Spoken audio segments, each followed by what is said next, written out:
Hii ni Sanga Media TZ na hapa mbele ya kamera tuko na Mkombozi, katibu wa tawi la Super Sub la Simba Sport Club inayotokea maeneo ya Dumila mkoani Morogoro. Naye leo hii amekuja kuangalia mchezo wa Simba Sport Club dhidi ya Petro Atletico di Luanda kutoka nchini Angola.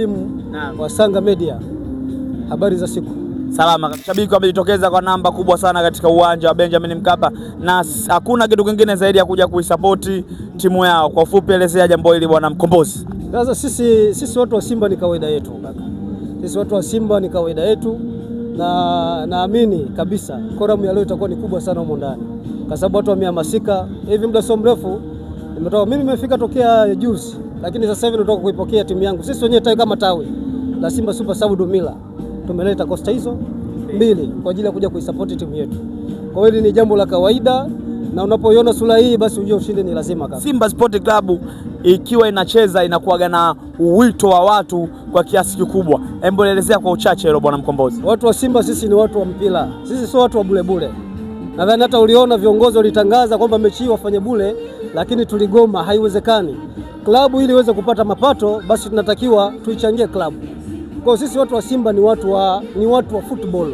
Kuna wenzetu wengine jana wamecheza huko mpira bure, alafu hata uwanja wenyewe hajajaza.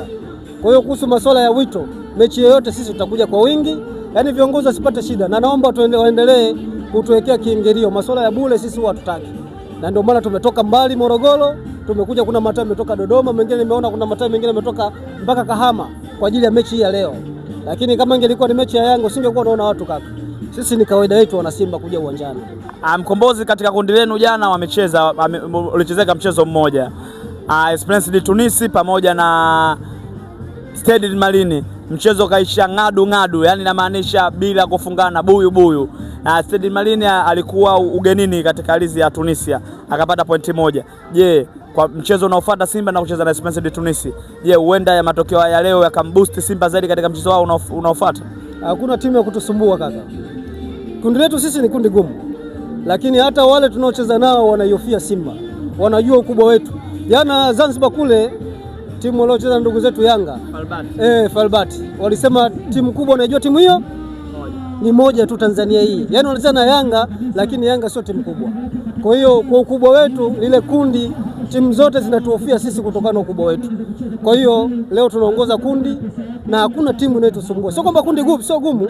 Kundi gumu bora hata la Yanga, lakini la kwetu sisi ni gumu, ila kutokana sisi ni wakubwa na tunajua ile michuano jinsi ya kuicheza. Kaka utashangaa. Sisi leo tunashinda na tunaenda kushinda napo tena ugenini. Unamnyonyoa Petro di Luanda bila tabu kabisa yani. Nimekwambia ukiona sura hii ya katibu wa Simba Super Sub amefika uwanjani, basi ujue ni ushindi tu. Yeye kwa makadirio ya magoli mangapi au mtashinda tu? Goli 2 kwenda mbele kaka. Goli 2 kwenda mbele. Karimu, goli 2 kwenda mbele. Na sisipopatikana namba zangu unazo nitafuta.